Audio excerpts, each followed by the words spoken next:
Welcome everyone to Age of Ashes Aftermath, session number 5. I'm joined here with Paul today, aka Kaiser, aka the Mad Lad. You want to say hi? What's good? What's good, guys? All right. Well, if you haven't seen it yet or put it together, we are definitely going to be talking about, or if you're watching this on YouTube, we have the Pathfinder Secrets of Magic class playtest PDF today. As of today, I had plans, but I totally forgot that today was the playtest start, not tomorrow, for the Magus and Summoner. But before we get into that, we're definitely going to go ahead and just kind of do some reflection on session number 5 of the Age of Ashes Adventure Path. What do we think so far, Paul? What do we think? Roleplay, man. Roleplay central. Yes, key. Couldn't ask for more with this group. Yeah. It's just fun. Like, everyone's in their own little pocket, and you can appreciate that. For sure.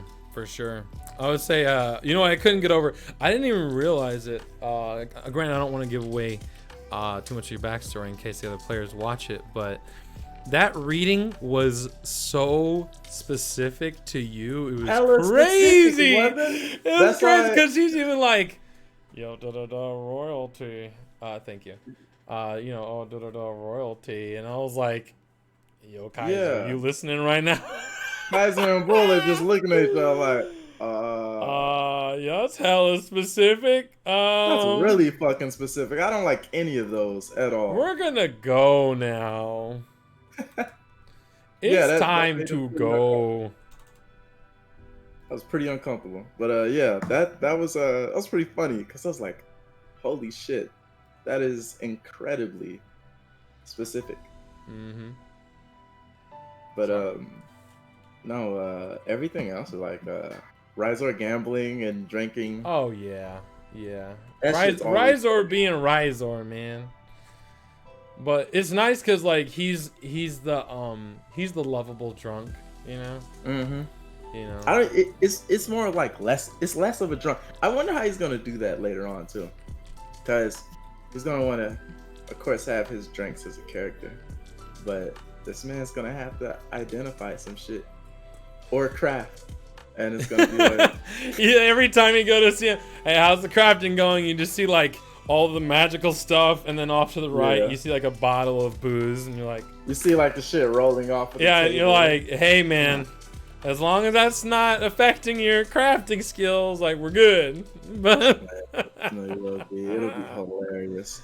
Yeah. Terry with her card readings. The hero readings. Mm-hmm. Yeah, and then you got off Rava just picking flowers, getting stuff for his healer's kid. It's all cool. Everyone's in their own pocket. Bull and Kaiser meditating and playing. Yo, we actually have to have a fight between them. Like, I'm like, yeah, bro. Yeah. Oh, for sure. Especially with the Discord post earlier. Yeah, that was at my that was actually at my gym today when I was working out. I don't feel like going through the hassle of putting it on the screen here right now, but essentially one of the heavyweight, that was the one that I was trying to do the training with. Okay. Yeah. Oh yeah, man. And the guy on the right, he's been boxing for 6 years, I think. The lighter guy, but he's definitely he's not featherweight. I think he's midweight, or whatever they call that standard pool. But it was one of those things, man, where. Hold on 1 second. Okay.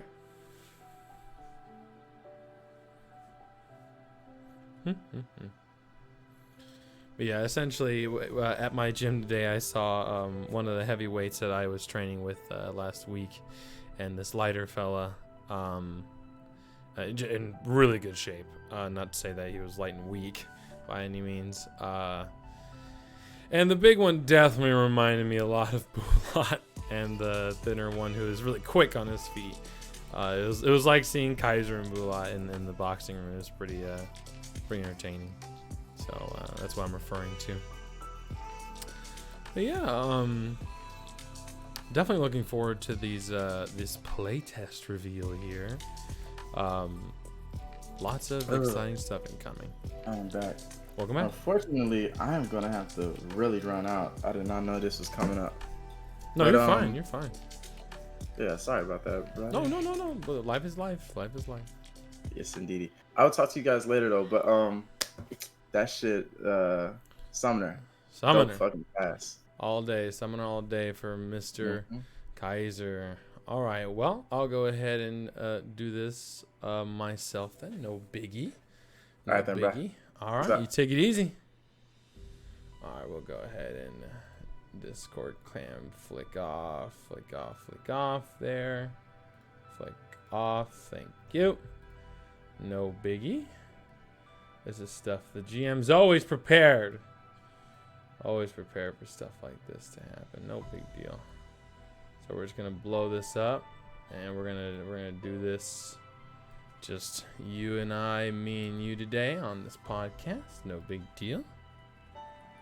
All right. Let's see here. Because life works like that sometimes. Okay, so with the well, we're just gonna go from the top, and we're just gonna go down and go piece by piece with these new revealed classes. So Secrets of Magic. So we have here we have the Magus. So I'll just go ahead and highlight these. We have the Magus here, and we have the Summoner. For those, I'll go ahead and read the descriptions for those who are unfamiliar with the Magus and the Summoner from 1st edition Pathfinder. The Magus combines spells with attacks. The classic concept of the Warrior Mage hybrid lives here.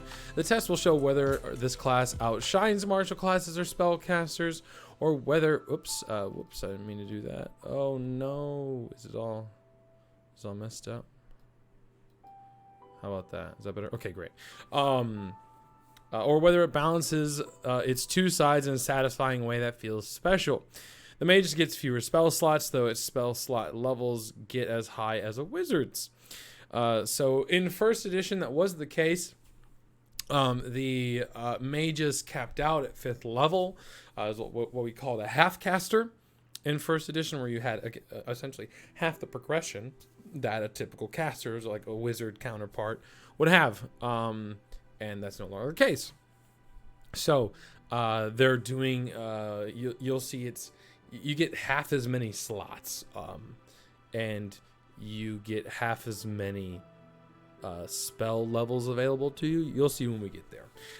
I think it looks interesting. We'll see how it plays, and the feedback here. So the Summoner is for the player who wants to adventure alongside a cool sidekick, a powerful entity called an Eidolon. That holds a supernatural connection with its summoner, sharing health and working in tandem. Their class also casts spells but has fewer per day than other spellcasting classes. Again, both the Mages and the Summoner, they're here to really kind of test the way Pathfinder's new half casting progression that wasn't present before. It's one of the things that one of the main things that we're here. Or that the playtest is here to see if it works well, is their new, I guess what they would call a half casting system for 2nd edition. So how to playtest, essentially the way these playtests work, if you've never done them before or you're new to Pathfinder 2nd edition and are interested in this, they run the playtest for a certain block of time. In this case, it is until next month, mid-month. And they just want people kind of throwing them into combat scenarios and all that, and seeing, or making adversaries, running a few game sessions and encountering them or incorporating them into encounters. And essentially, and it is true, unlike a lot of game development today, the players, the GMs, and the feedback are actually taken into account with 2nd edition Pathfinder. A lot of the playtest systems that were originally in there, there were a few major ones from the actual core rulebook that were removed from playtest to actual launch day. One of them being the resonance system, and a few others that a lot of players and a lot of GMs were like, yeah, this has got to go. They put it in there, and obviously there's a difference between bitching about something and complaining about something. Bitching about something just says, you know, hey, this is bad. But a complaint is, hey, here's what's wrong, and here's the solution, and here's how to fix it. Right? So that's what they're looking for. So we'll go ahead and begin with the Magus. Pretty cool looking elf guy here. Pretty sure this is just a updated rendition of the original Magus class, the iconic Magus. So Magus says the physicality and technique of combat are thrilling, and the intricacies of power and arcane magic impressive.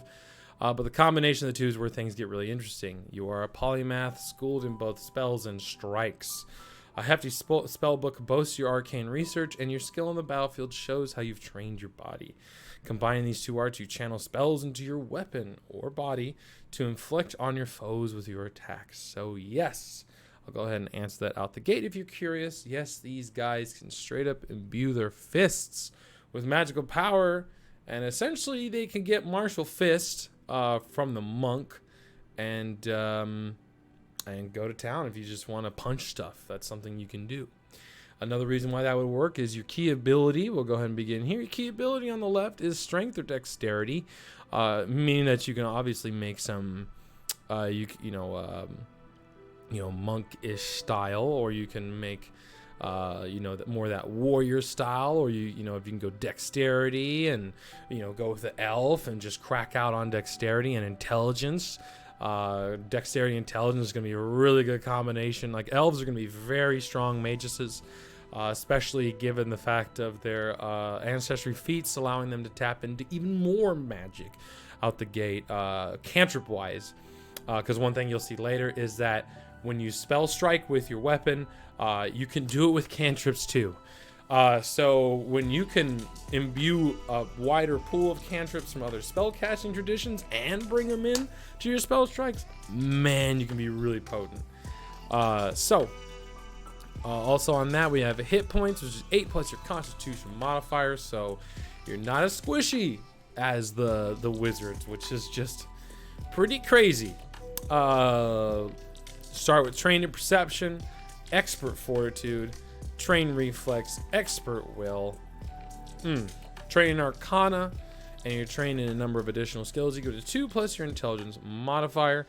They are obviously assuming that you in some way are gonna take some intelligence, just because you are also just trained in arcana and all that fun stuff. Or not that you have to, but it's highly recommended you do. So attacks, you're trained in simple, trained in martial, and unarmed attacks. With defense, light armor, and medium armor. I was really surprised when they gave him medium armor too. Pretty crazy. Spells, you're trained in arcane spell DCs and spell attacks. I'll let you read the fluffy stuff on your own if you'd like. All this stuff is free right off of Paizo. So we're gonna go into class features. With arcane spellcasting, the reason why you want to go into intelligence is because even though your key ability modifier is strength or dexterity, your spell attack rolls and spell DCs still use your intelligence modifier. So again, elves are going to be exceptionally strong here. If you're going for those max numbers and really trying to get out there. So if you can get past the con hit, but personally I think triple 16 start, because you could go you can go strength 16, dex 16, intelligence 16, and you'll take a hit to con, but you're an 8 hit die class, so it's up to you. But pretty strong start if you ask me. Magus spells per day. So here's where things get real interesting. You start with the 5 cantrips, like any other full-blown caster. But you'll see here that you max out with only 4 spell levels that you can have. So at first level, you can prepare 1 first level and 5 cantrips. from the spells in your spellbook. Prepared spells remain available, so you're also a prepared spellcaster. As you increase your number of spell slots, the highest levels you can cast from the slots increase, shown 1, 2. So, you essentially have half, like a wizard would have 2, 4, or 3, 4, 3, or 4, 3, 4, 4, etc., etc. And it doesn't say that on the wizard table, but one thing you have to keep in mind with the sorcerer and the wizard is they have more spell slots than any other spellcasting class. The wizard gets them from their arcane school. Unless they're universalists, then they just double tap on their drain arcane focus. So with mages, you essentially, again, you legit just have half of what the wizard would have access to. And you only have 4. So I'm gonna say tiers. When I say tiers, I mean spell levels, because one thing that confuses a lot of players, especially new players, is they see level and then level, and it's confusing. So I say tiers because, like, also, like, in roleplay, it sounds more believable when you say, "Oh, you're capable of casting 3rd tier magic. That's amazing." Or it's just, "Oh, 3rd level magic," because, like, the word level is very meta. It feels very meta, at least to me and my players. So we use tiers when it comes to magic. So, so at 5th level with a wizard, you would have 3. You would have 3 3rd tier spells and 4 2nd tier spells and 4 1st tier spells. Where the mages, you're just chilling with 2 and 2, and you lose access to those. You lose access to your 1st level spells. So it's a little different. You have a lot less to work with. So, like you're not even at half. Like past level 5, you're not even at half anymore. Because again, they be at 3, 4, 4. That's 11, and you're rocking 4 spell slots that day at your best. So it's a bit of a struggle for the mages. But again, where they come out is those spell strikes. So heightening spells, same way any prepared caster would heighten spells. Cantrips, heighten automatically. Spellbook.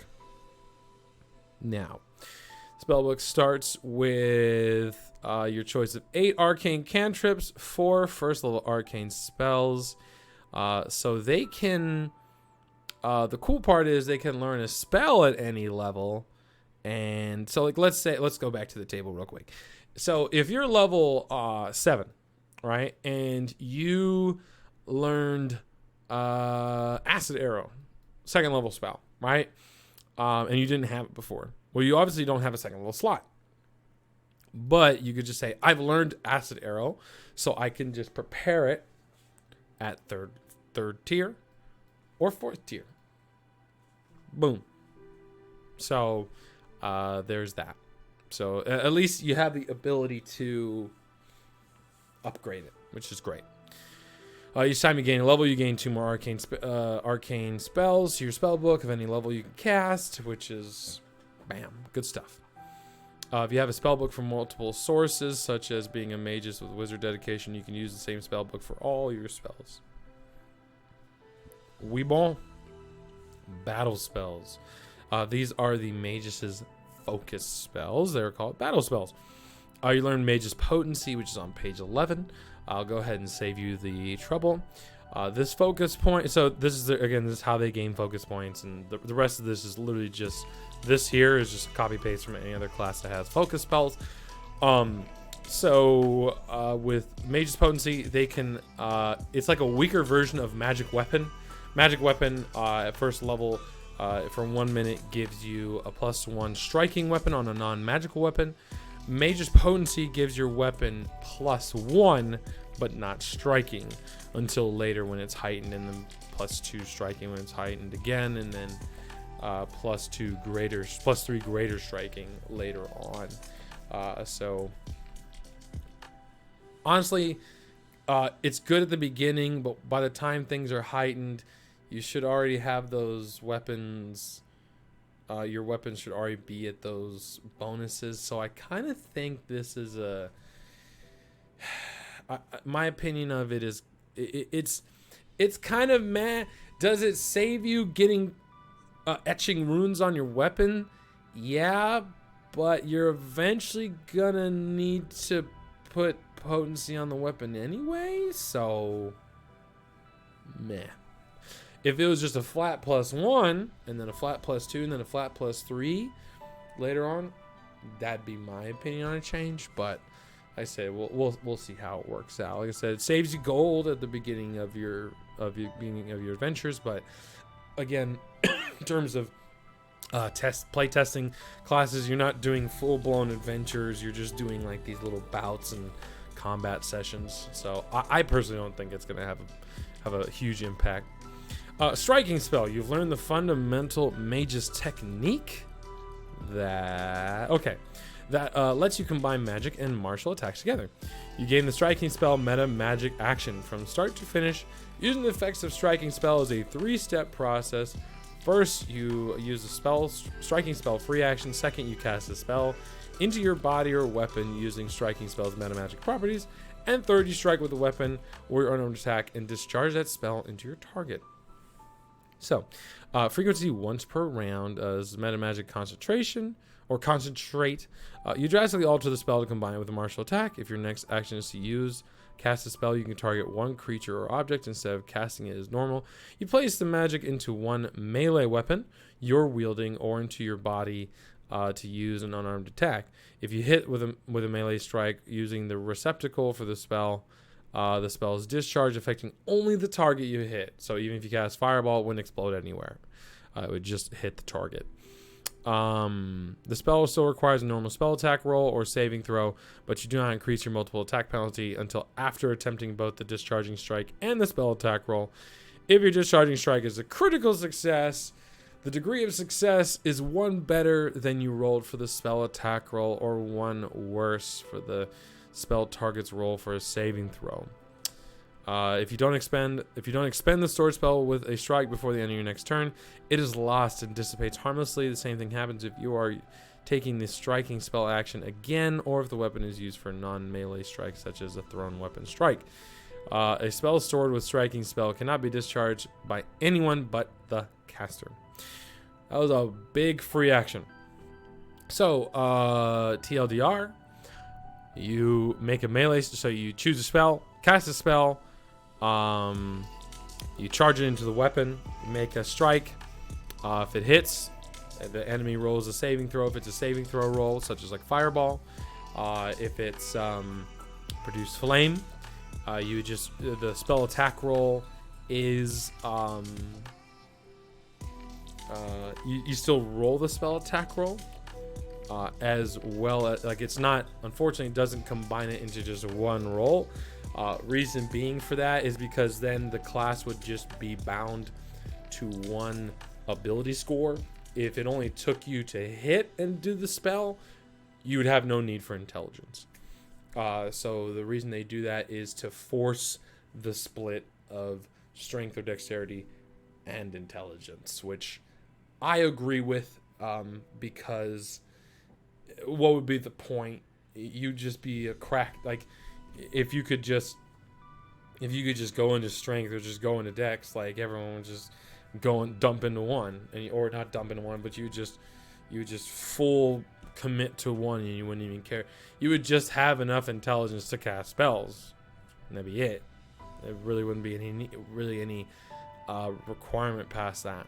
But with the crit, the unique thing about the crit is if your discharging strike is a critical success, so if you critically strike with a weapon, whenever you roll the spell attack, 1 degree higher, another way of viewing that is add 10 to the roll, and with their saving throw against your spell, like if it's Fireball, minus 10, or just look at it as 1 degree shorter.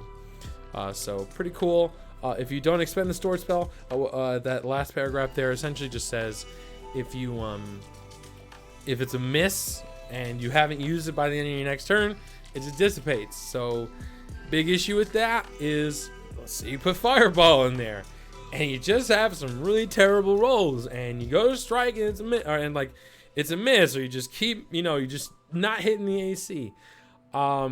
If it's been, next turn and you just don't hit for some reason, or the dude runs away and you can't hit someone, you just lose that spell slot. And for the mages, that's really punishing, but I am 100% behind this decision.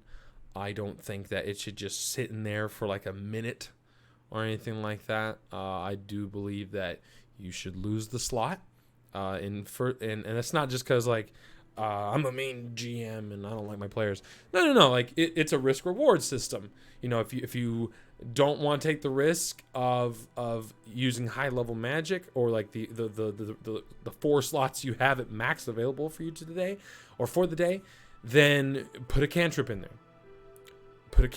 Don't risk it. Like, it's not worth it. It's not worth the risk. Just don't risk it and go with the cantrip. And if you really got a wombo combo set up where the dude's restrained and he's flat, he's guaranteed flat-footed for at least the next turn, or he's stunned, or just something where you're like, or he's like, someone's got him flat-footed, he's frightened too, and like you're like, okay, this definitely gotta hit. Like, go for the expended spell. If not, it's risk and reward, man. So, I like the word I like that they stuck with thesis for this. I thought that was a really nice touch. So and I'm speaking of the wizard's arcane thesis. The magus has arcane synthesis. Each magus uses striking spell to blend magic with their preferred fighting style and weapon.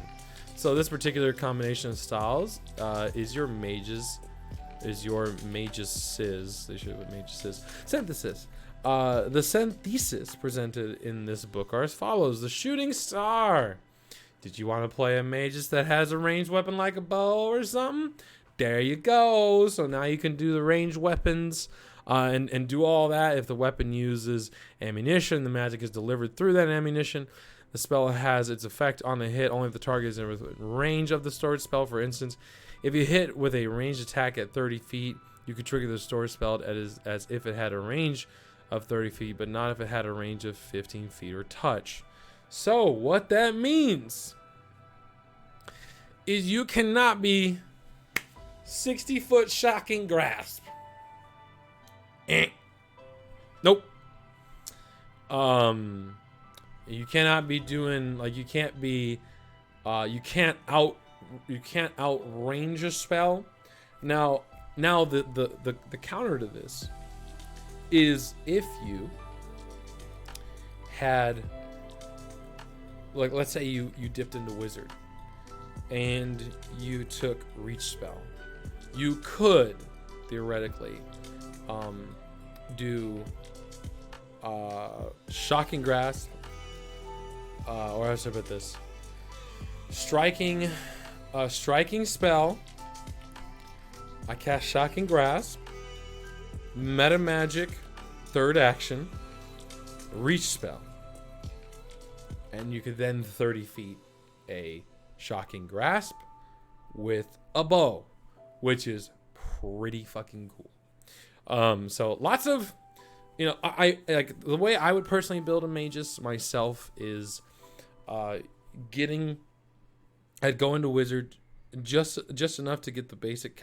I'd keep up with the casting, and the reason I say that is because you would get those extra slots you didn't have before, and just having those extra slots you didn't have before allows you to do. Well, I guess technically you wouldn't need to do that, but just having the extra slots available, it's just nice to have, especially for a class that has a lack of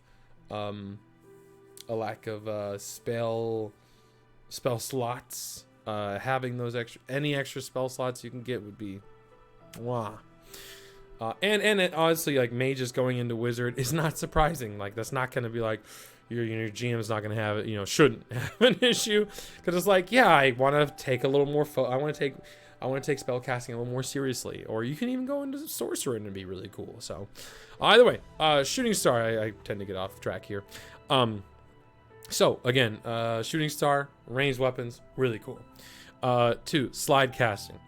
These are for the this is for the in and out caster. This is what wizards wish they could do. So essentially, after you use your striking spell and start a casting spell that takes 1 action or more to cast, you can stride or step as part of your spell casting a spell activity. You choose whether to move before or after the other parts of casting the spell. Disrupting this movement, so if someone disrupts your movement, does not disrupt the spell, or disrupting the spell does not disrupt your movement, which is huge at higher level play. When you're taking, like there's AoEs everywhere, and people are trying to counterspell you or stop your movement with an attack of opportunity, and all fun stuff. And granted, if you're just stepping, you obviously don't provoke the attack of opportunity, but just really great. You can stride or step only if you're storing your spell in a one-handed weapon. So that's the key there. So with sustaining steel, you can let's see here. You can do striking spell with a two-handed weapon.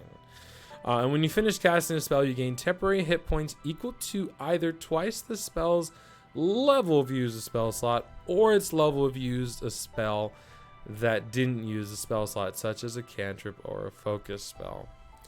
So you get healed for hitting people, or you get temporary hit points for hitting people. Not a lot, but hey, any kind of damage mitigation is damage mitigation, especially because if you're going to be two-handing in there, you're probably going to be going with a strength build. And this would combine really well with from Advanced Player's Guide. This would combine really well with Mauler. Oh, the things you could do with Mauler. You just destroy people with two-handed weapons. And magic. plus. Magic, mage's feats, this is pretty standard here. They get skill feats here. General feats, 3rd level, just like anyone else. Skill, okay, ability boost. And search feats, 5th level. Lightning reflexes. So expert reflex, 5th level. So you're expert in all saves at 5th level. Weapon expertise at 5th level. Much like a lot of the martial fighters that are not fighter, they get expert weapons at 5th level. So is mages, which is great. Weapon specialization, 7th level. Alertness, expert perception. 9th level resolve. 9th level resolve, man. It's pretty good. You know, a lot of like the spellcaster classes, the D6s, I believe, get this at level 7. Getting at level 9 is not that much later. It's really good. 11th level expert spellcaster, pretty great. Medium armor expertise at level 11. Mastery of your weapons at level 13. Greater weapon specialization 15. Juggernaut at 15, which the fact that a spellcaster gets Juggernaut is pretty crazy. Medium armor mastery at 17th level, master spellcaster, and then at 19th level you get double spell strike. You can extend the magic of spells you store. The first time you discharge your spell, you retain an echo of the spell. You get the full effects of discharging it, but the spell remains stored and can be used one more time. If you hit a second time, you can discharge it again. The second effect is still somewhat weaker. You can use use a degree of success, one worse than when you rolled for the spell attack roll. So pretty, but that, again, that's 19th level. So 19th level, some crazy stuff going on anyway. Mage's feats. So every level that you gain in Mage's feat, you select one of the following feats. Now with mages, that's actually something I need to look into. Here, do they get the feat at first level? They do not, because they're spellcasters. Good, because that would have been really, really broken. Okay, so all right, level 1. So if you want to go back, you can get the arcane fists. Like I was saying before, pretty much you get martial fists from monk. However, you actually get more than the monk does, because the monk doesn't even gain critical specialization effects until level 3. Which, wow, this is a really neat twist that I'm a big fan of. You make a telegraphed attack to learn about your foe. You make a melee strike. On a hit, you can immediately attempt a recall knowledge on the target. On a critical hit, you gain a +2 circumstance bonus to that recall knowledge, and then they are immune to combat success. Now that's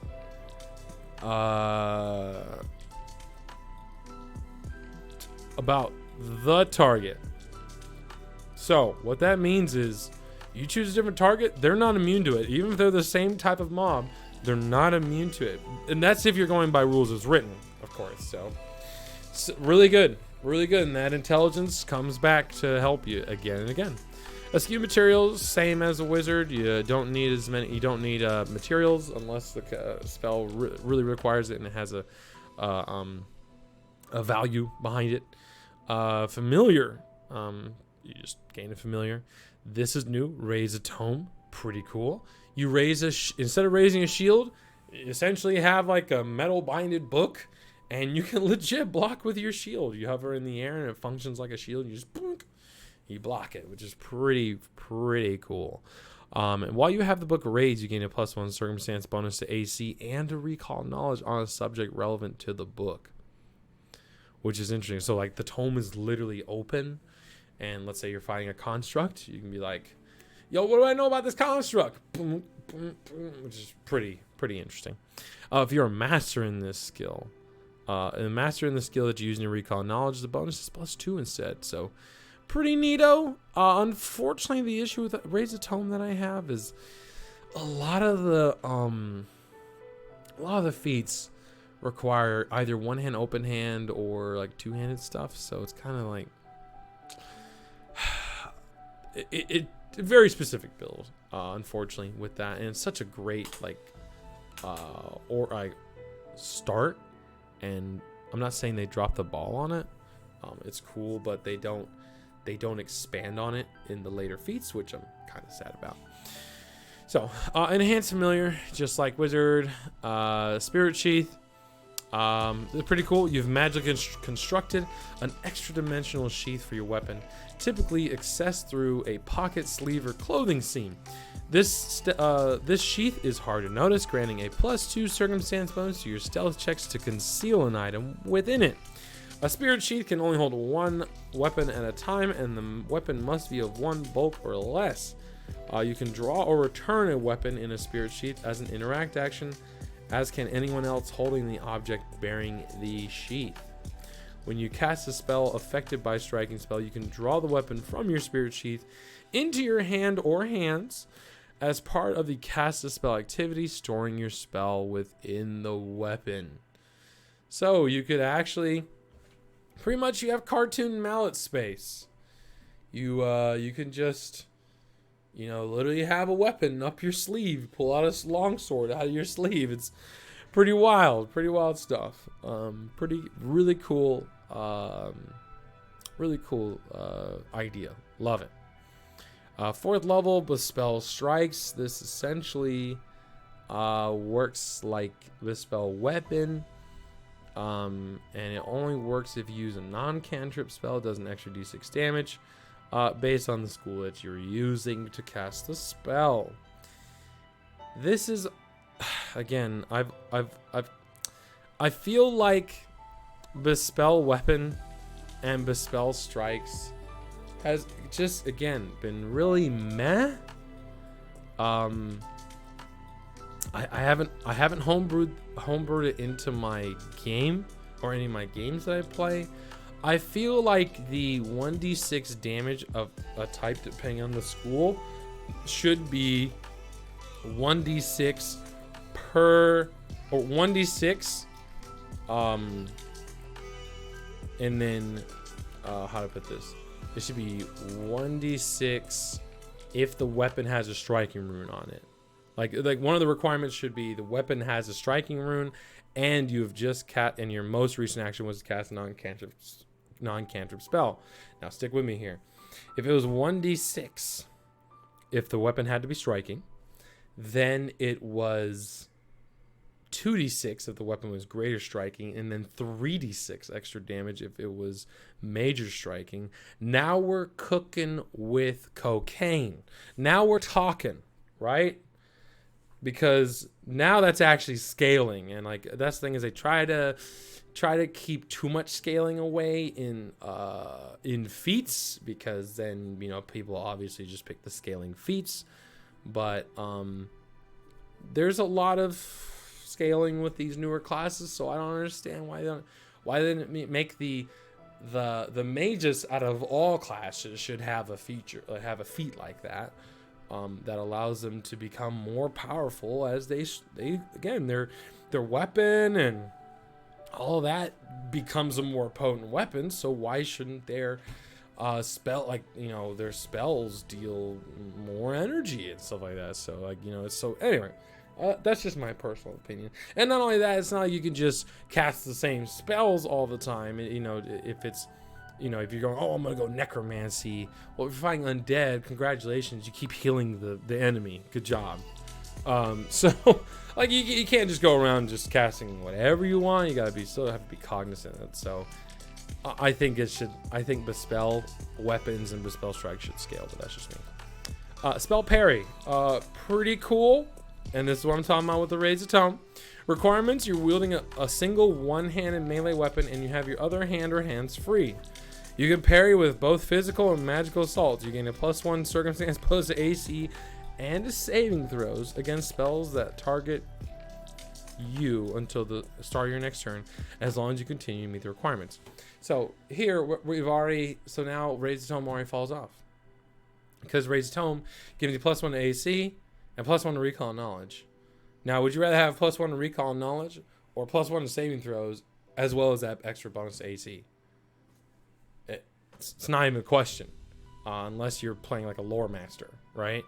So, or like you're going into lore master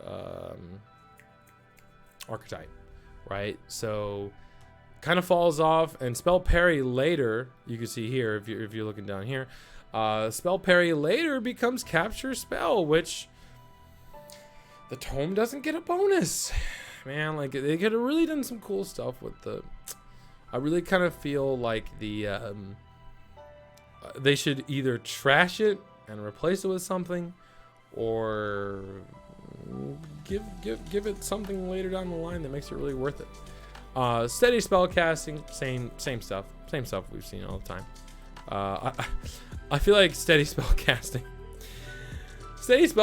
is one of the most garbage feats in the game. I've never seen anyone take it, because it's a DC 15 flat check.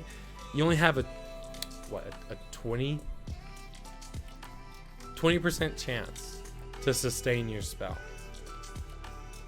Nah, I kind of think, me personally, a 12 or even a 10, you would see way more spellcasters taking steady spellcasting if it brought that DC down to a 10 or a 12.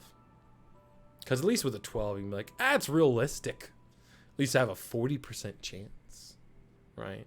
Because 50% chance, I can see why they wouldn't want to do that. But like, DC 15 is not even worth the roll, to be honest. Striker's Scroll. You can attach a scroll to your weapon and blend it into your attack, carefully floating around you as part of the weapon. So essentially, you use a fix a talisman, but instead it takes you 10 minutes. You attach a scroll to the weapon, so you can just do one really big kaboom with the, because you'd be like, oh, it expends the scroll spell, and it also expends the spell I casted, and my spell strikes if I have it. So like lots of big boom here, which is pretty cool. Interesting, very, very interesting, and definitely could be something that you use, or something you do, when you're refocusing. So like you use your mage's potency or your other stuff, and you're like, oh yeah, so I'm gonna go while we're refocusing. Yo, I'm gonna attach the scroll. Sweet. So like it could be dope, but again, you gotta really get into scroll crafting or crafting scrolls. So really just depends. And like obviously, you know, you can have it for that heavy hit right when you really need it. Bam. But not only that, you could just use the scroll and a cantrip, and it's like you're using a spell slot, but it's free because it's consumable and you crafted it. Not saying crafting spells or scrolls is free, but I mean, hey, it's all there and saves you the money, and it's great stuff. Energized strikes. Your most recent action was to cast a spell with acid, cold, electricity, fire, or sonic. You energize the weapon wielding spell, so for 1 minute, your strikes with that weapon deal 1 additional damage per weapon damage die. The damage matches the spell's trait. If the spell had more than one of the eligible traits, you choose the type that when you energize your strike. You can instead put the spell energy into your body, conferring it to your unarmed attacks if you have the arcane fists. This is, again, just like the spell strikes. 1 additional damage. 1. At least 2. 2 additional damage of the specified type per weapon damage die is not gonna crush anybody. I don't feel it is. Like, I see what they're doing here. This essentially gives you free. This is like a free version of forceful, except that it deals elemental damage. It's not a bad idea, but being that, well, I mean, it's not bad, especially if you have a forceful weapon, because then you could be doing 2 total additional damage each time you hit when you're following up. Bam, bam, bam.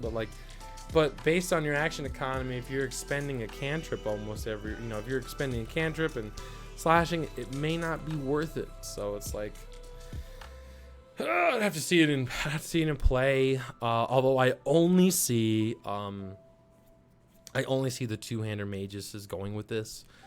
With a one-hand weapon, the damage you could deal, even if you crit, wouldn't be worth it to have this feat. Martial caster, you have the ability to cast 3rd level mages spells or above. You strengthen your spell casting power to power you in combat. You gain 2 first level spell slots, but you can prepare only certain spells. So these are transmutation spells. Essentially, you can empower yourself. And you automatically add all these spells to the spell book. When you can cast 4th level magic spells, you gain the extra slots to increase the 2nd level. So essentially, you keep getting free transmutation spells. I think this is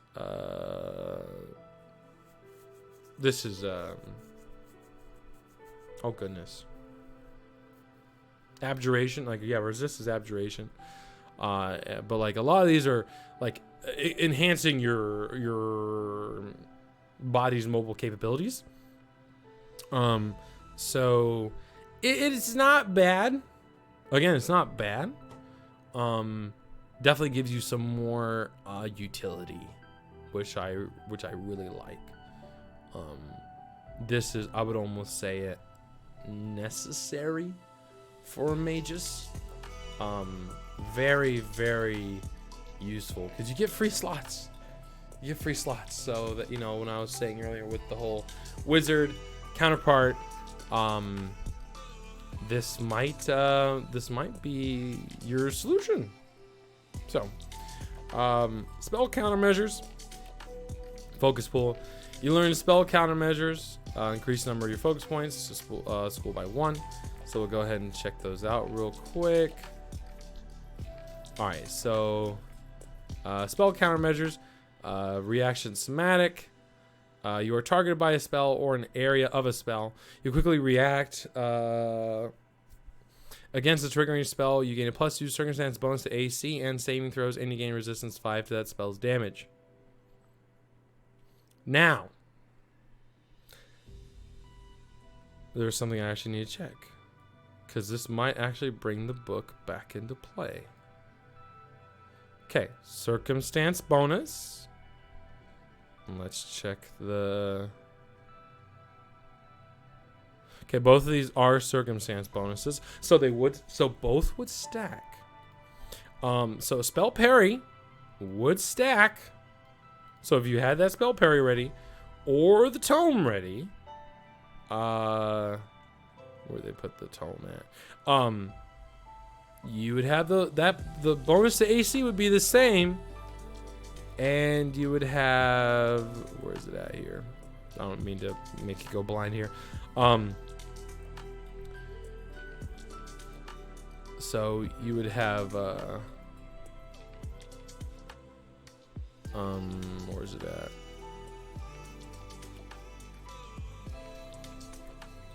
Yeah, you would gain the +2 status to AC and saving throws, and you gain resistance 5 to its spell's damage, which this is a really good.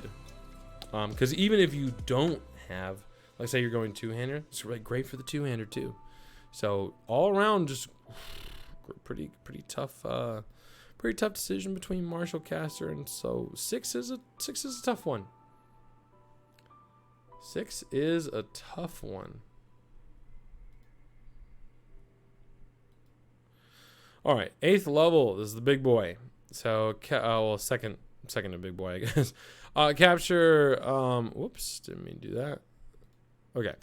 Spell parry. Capture the spell. You succeed at your save against the foe's harmful spell targeting you, or a foe fails a spell attack roll against you from a harmful spell, and you're benefiting from spell parry, meaning that you're prepared for it. When you resist a spell, you capture the magic in your weapon. You store it in the parrying weapon as though you had used a striking spell. This does not change any of the spell's effects based on the result of your saving throw. For instance, you still take half damage if you succeeded at a basic save. So you store that spell in your weapon, and then you could use it against them, which is really good. It's very good. I see pretty much anyone that's going into spell parry, I see them taking that 100%.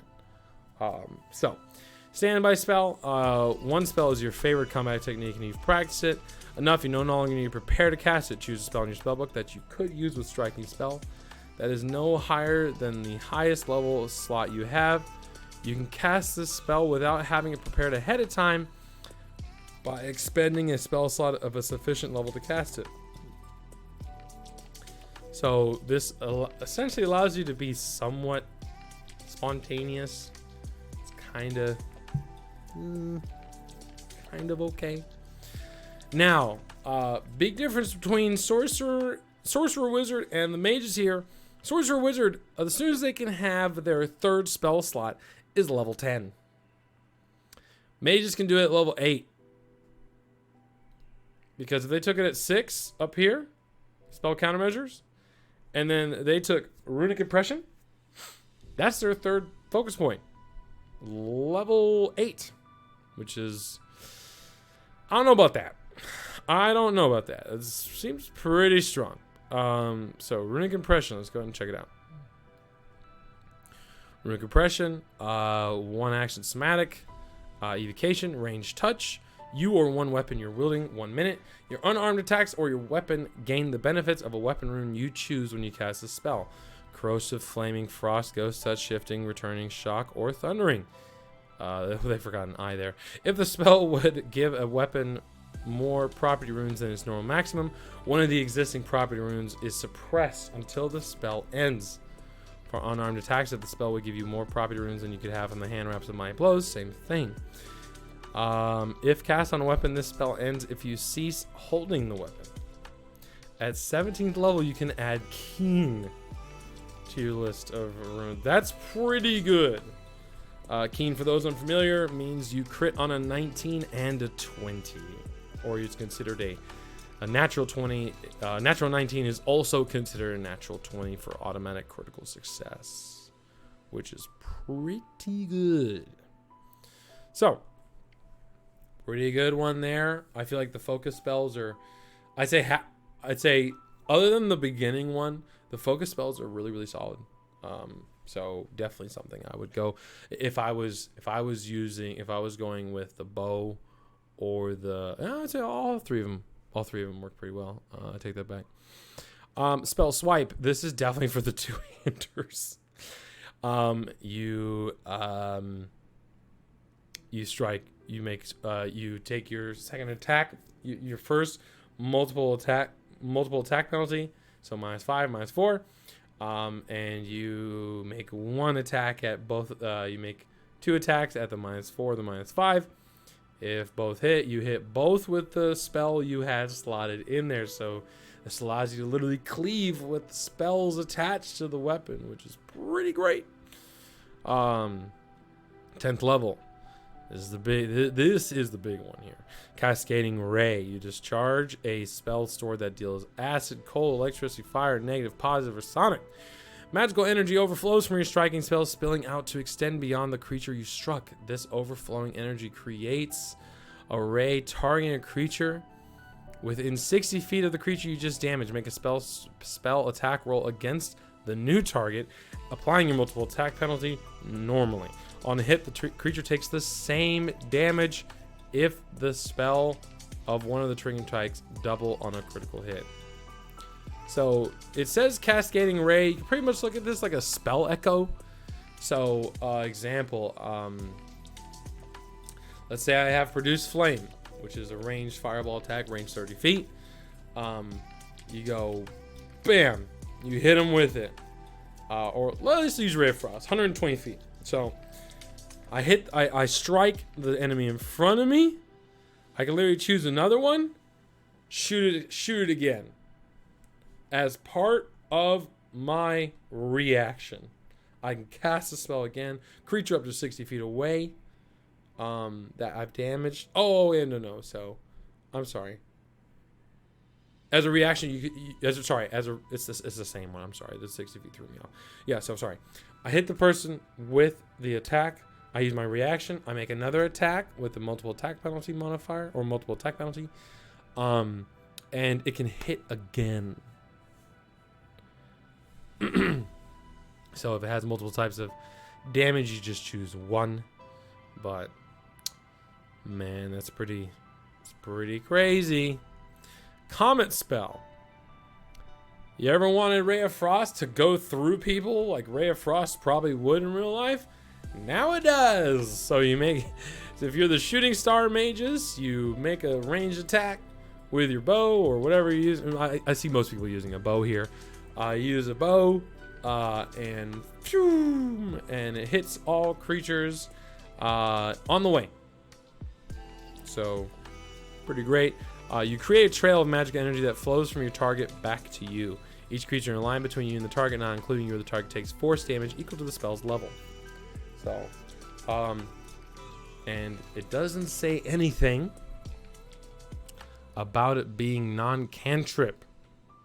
So what that means, if you're out here with a bow going, Ray of Frost, pew, Ray of Frost, pew, at the farthest guy, that means if you're 10th level, that means it would just be dealing free 5 damage. As long as you hit him. The Astrologian should have that. Stars. No. Oh, Comet spell. I get it. I mean, Astrologian joke. Healers. Let's see here. Healer's Steel. So this is for the two-hander boys. Essentially, your hit points is more. Rather than just you gain temporary hit points from casting a spell using striking. Rather than just protecting you, the spells you channel into your weapon actually heal you. In addition to the temporary hit points, you can either regain hit points equal to twice the spell's level or end any persistent negative damage you have. If the spell was of the necromancy school, you can heal both yourself and end persistent negative damage. I am not a fan of it being one type of damage. The way I think it should work is you can either regain hit points equal to twice the spell's level or end any persistent damage you have. scratch this out, or I should say, dang it, scratch this out. So yeah, just scratch that out and make it scratch this out, and that would be what I would make it. Because persistent damage later in the game, there's gonna be like, you're gonna have people doing fire damage, and it's too many. There's too many. Like it being one type is, I wouldn't take it as a two-handed. Not saying that this is bad equal to twice the spell's level, but to me it's not. Like, I know it sounds, very petty. It's not enough for me to invest personally. I don't feel it is. So okay, portal slide. Now this is where you just take off as the slide casting. So instead of like striding away from your enemy when you cast your spell and strike or whatever, you can literally teleport up to half your speed to a clear space you see, and it does not trigger reactions. If the spell you cast is Conjuration or Transmutation, school, double the maximum distance you can teleport up to your, basically up to your speed. So yeah, that's pretty freaking good. Pretty freaking good. So, Quicken Spell Strike. This is another one. Once per day. You can, if your next action is to cast a spell to store your body or weapon, reduce the number of actions required to cast the spell by 1. This is essentially their quicken casting equivalent. Bespelled Persistence, level 12. If you have Bespelled Strikes, again, when you use Bespelled Strikes, weapon or unarmed attacks also deal 1d6 persistent damage. The persistent damage of the same Bespelled Strikes deals, except in the case of physical damage, it uses persistent bleed damage. Again,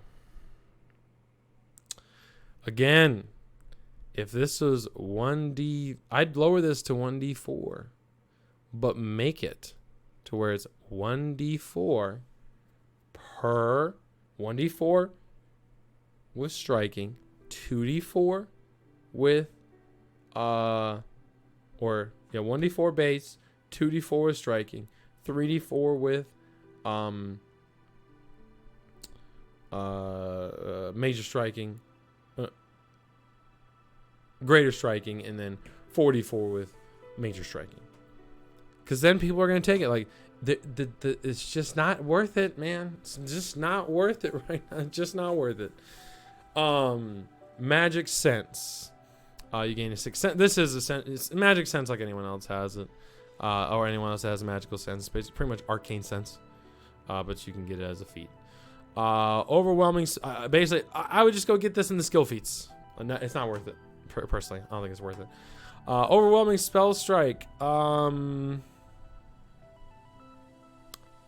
Yeah, so what this allows you to do is whenever you make a spell strike, you ignore the target's resistance equal to your level. So if you're level 12, so if enemy you're fighting is level 14, and they have 15 resistance to fire, and you hit it with a fire spell, you ignore 12 of that fire resistance, and you still pierce through, which is pretty awesome. But if the creature is immune, it is unaffected. So keep that in mind. School Shroud. Okay. So once per turn. So it makes this crazy. Your most recent action was to cast a non-cantrip spell. Your spell has a more powerful after effect, briefly gaining the effects of a certain spell based on the school you cast. This lasts until the end of your next turn. So, you can get Stone Skin, you can get Blink, See Invisibility, Heroism, Fire Shield, False Life, Fleet Step, and Invisibility. The fact that you can get Fleet Step, and Blink is crazy. Fleet Step giving you that plus 30 feet for 1 minute to your land speed. Imagine that on a blink, or what do they call that, the slide caster. Imagine that on a slide caster. That dude is out of here. He is out of here. So anyway, hasted assault, focus pool. You can speed yourself up and attack more swiftly. You learn the hasted assault. Increase your number of focus points by 1. Hasted assault allows you to strike an extra time, so you're quickened for 1 minute, but you can only use that action to strike. You can't use it to stride or step like haste normally does. Preternatural parry. That's spell parry. You're triggered by a strike or spell attack roll, or about to roll a saving throw against spell effect. You're wielding only a single one-handed weapon, and you have the other hands free. So again, this does apply to the shooting star. The only problem is, like, it can't be a crossbow.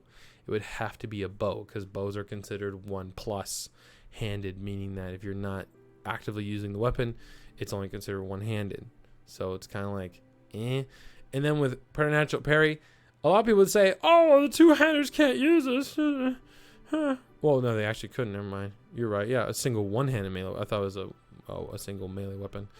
Never mind. So yeah, the two-handers can't use this. There's like 5 or 6 feats that just completely cut out one thesis or synthesis of Magus, and they really only have, I think, 2 feats that are really all that worth it. I mean, overwhelming spell strike's pretty good for them too, but a little bit, yeah. But again, you're playing.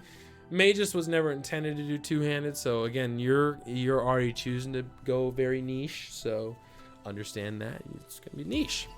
So, dispelling spell strike sounds just like it would. You have a spell stored in your weapon.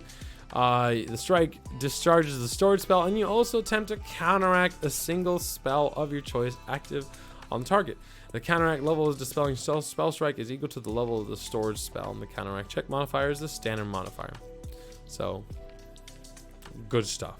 Good stuff. Effortless concentration, same as anyone else, any other spellcasters that have effortless concentration. You can use a free action to sustain a spell instead of an action. 18th level.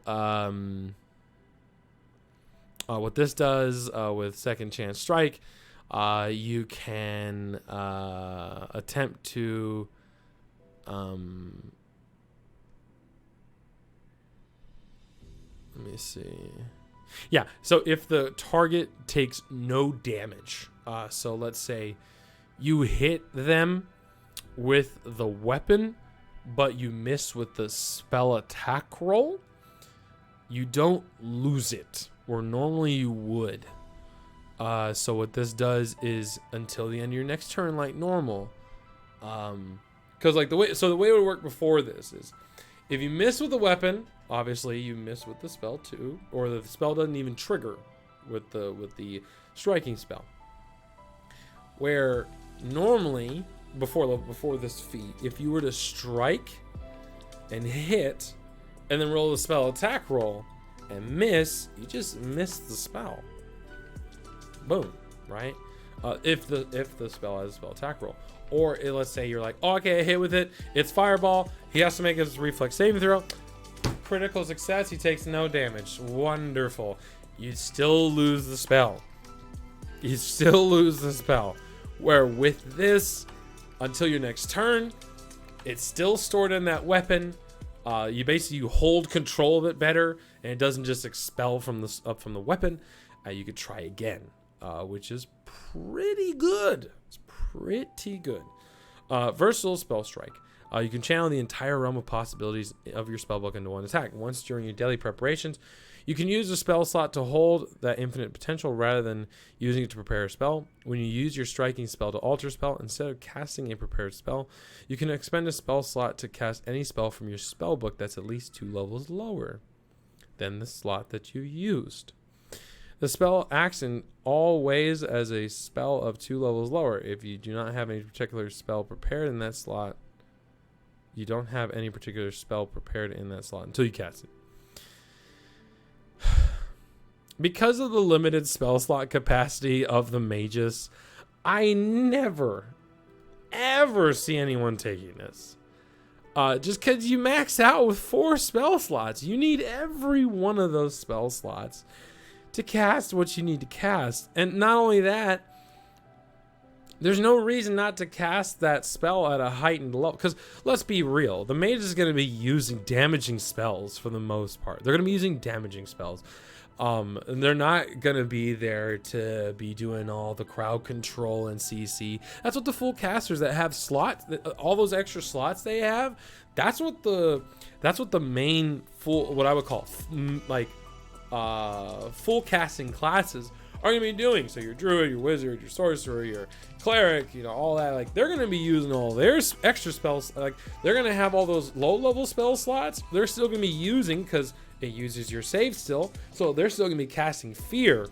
And even though they're casting fear at first level, it doesn't matter because it's using their spell slot. And you know, and if someone were to try and counteract a first level spell, like that's just a waste of a spell slot to counteract that. So I don't see them using this because like this is more pertinent and useful with full blown casters. Because their variant of this is that you can cast cast spells for free that are 3 levels below you. So like you can just cast them just at will, just bam, bam, bam, bam, bam. Like you can just cast those. So those are better than, like I said, these guys, because they're so limited in spell slots. I don't see him taking this. Just again, pretty, I'm not gonna say a waste because a waste is really rude, but this needs to be different. What I would do with this is I would say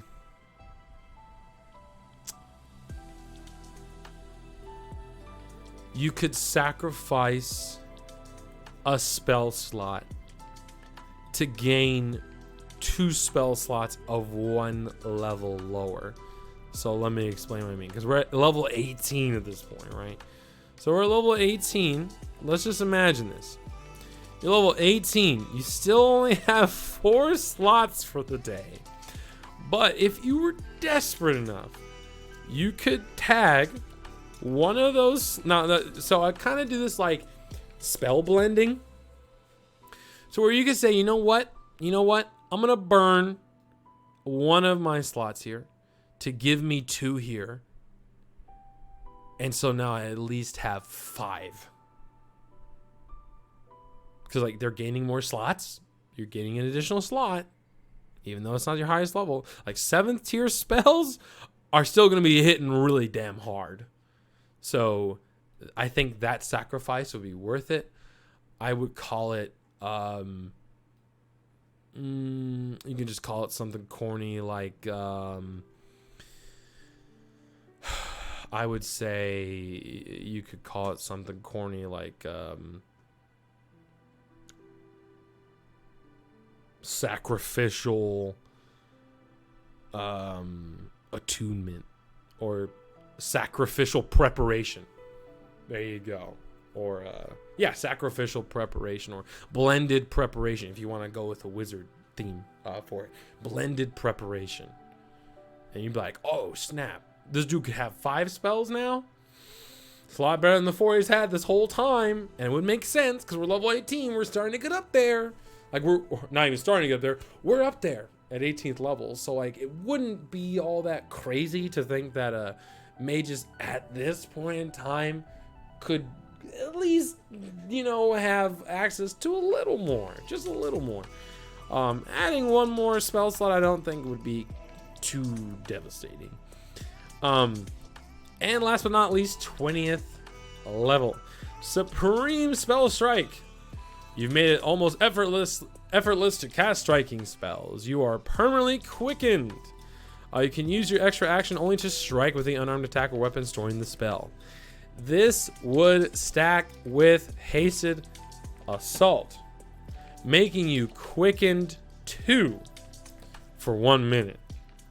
So you could be out here at level 20, casting haste on yourself. So you cast haste on yourself. Then you cast with your third action, you cast Hasted Assault. That next turn, you're now 6 actions. 3 of them, of course, just being standard. And then that hasted one is step, stride, strike. The other one strike, and the other one strike. Then on top of that, by the time you're level 20, you could add speed on top of your weapon. So we're talking 3 actions. Step, stride, strike, step, stride, strike, haste. Quicken from Hasted Assault. Haste from haste. Speed, last action, from your weapon. Talking about 4 free attacks on top of you casting your spells. Yeah, so now we're talking about turning up heat so high. This dude is a blur of attacks. Which this is he's attacking more than a fighter could ever attack in a turn, which this is really cool because now he's literally just magically just slicing and dicing, which I think is really cool, especially since your multiple attack penalty can only stack so high.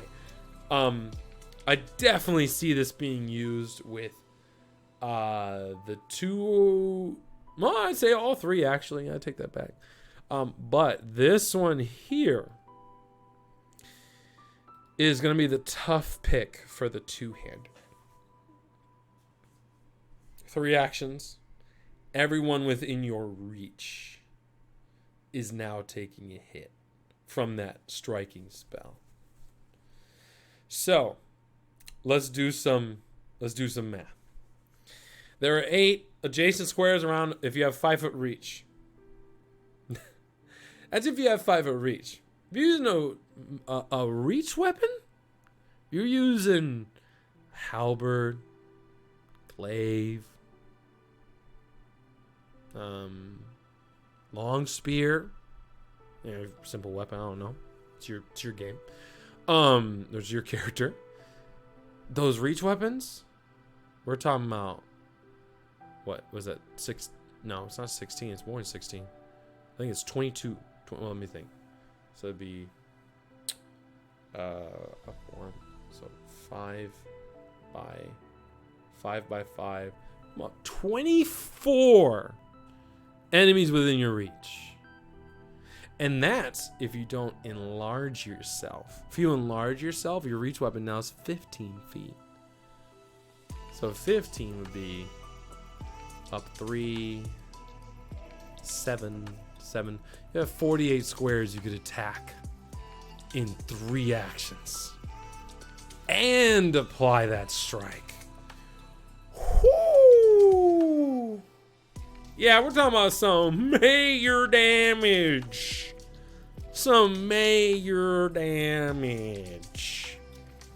And that's even if half of them. Yeah, it's just that's wild. So, anyway. That oh my goodness, I'm actually already at 8:19 here. Next week we'll go into the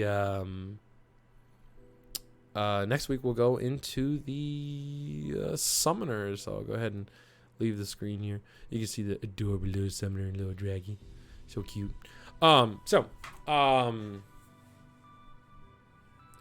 With the next week we'll go ahead and go into the summoner and their Eidolon. Huge change for that class, being that they share their health pool with their Eidolon now.